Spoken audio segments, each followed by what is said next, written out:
Help me to reach 2,000 subscribers. When my wife said, "You're bad in bed," I thought she was joking. We were sitting in our living room, half a bottle of wine gone. Netflix paused mid-episode. The air was lazy soft, until those words dropped like a knife through silk. She didn't even flinch. I laughed because what else could I do? "You're serious?" I asked. Emma shrugged, swirling her wine. "I'm just saying you could be better. More confident." It wasn't what she said, it was how she said it. Detached. Like a teacher grading an assignment. I wanted to be angry, but instead I felt something worse. Confusion. Emma wasn't cruel. She was usually thoughtful, gentle even. This? It wasn't her. Or at least not the version of her I thought I knew. I didn't respond.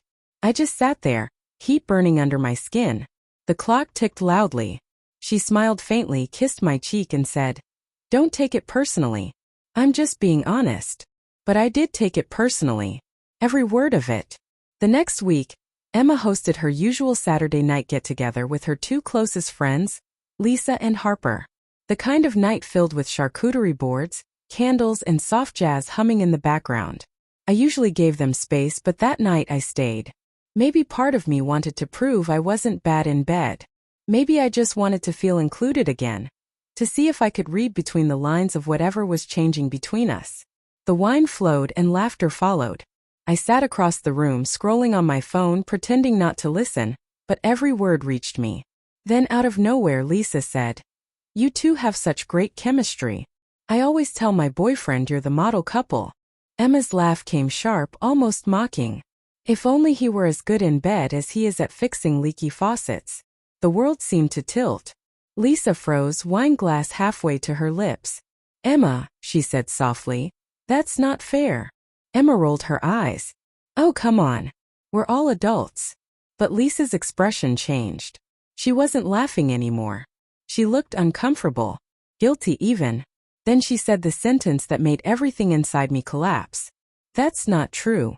The silence that followed was alive. Emma's smile vanished. "What did you just say?" Lisa blinked, realizing too late what she'd done. I didn't mean." But Emma stood abruptly, the chair scraping against the tile. "Lisa, what the hell do you mean that's not true?" My chest was pounding.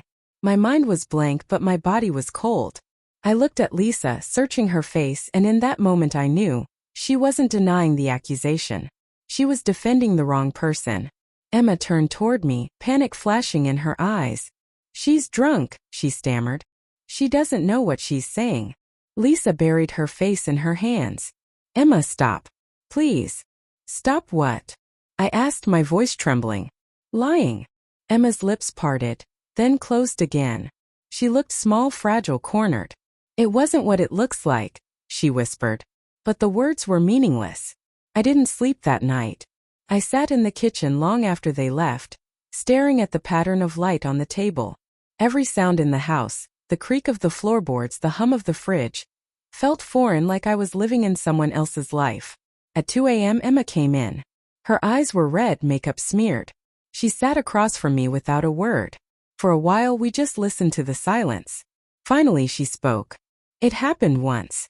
Months ago." I swallowed hard. "With Lisa." Her eyes flickered up. "Yes." The word echoed through me like a scream. She reached for my hand, but I pulled away. "I thought I hated her for telling you," she whispered. "But now I hate myself for making her the only one who knew." My throat tightened. "You slept with your best friend, Emma." "My God." "It wasn't about you," she said quickly. "It wasn't even about sex. I just needed someone who thought you were still exciting." I snapped. Her lips quivered. "Someone who didn't look at me like a checklist." That hit deeper than I expected, because part of me knew what she meant. I had gotten comfortable, too comfortable. We'd stopped touching like we used to, stopped talking about anything that mattered. I'd built a home around routine, not passion. But still, that didn't excuse betrayal.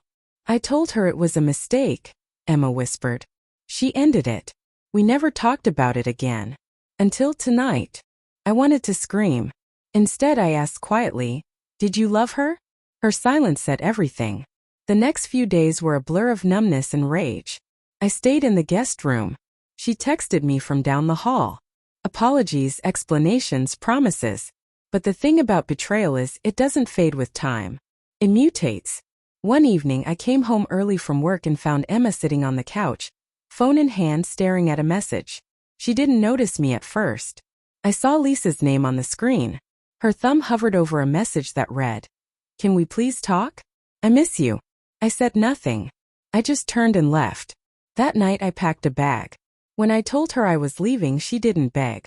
She didn't cry. She just nodded, tears spilling silently down her cheeks. "You were never bad in bed," she whispered.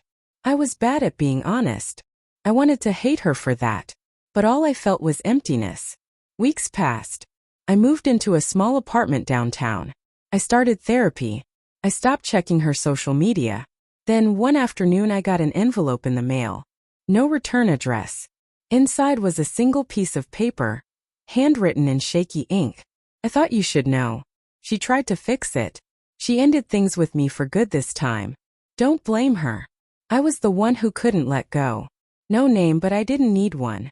For a long time I just stood there, reading those words again and again.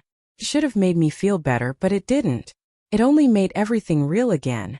Emma had betrayed me, yes, but Lisa had too. And somewhere in the chaos of it all, love had twisted into something unrecognizable. Sometimes late at night I still think about that evening in our living room, the wine, the laughter, the careless cruelty of one sentence. "You're bad in bed." It wasn't just an insult. It was a warning. The truth disguised as a joke. And I'd laughed instead of listening. Now I know better. Some betrayals don't explode, they whisper. They start as small cracks disguised as honesty. Until one day you realize the foundation beneath you was gone long before the walls fell.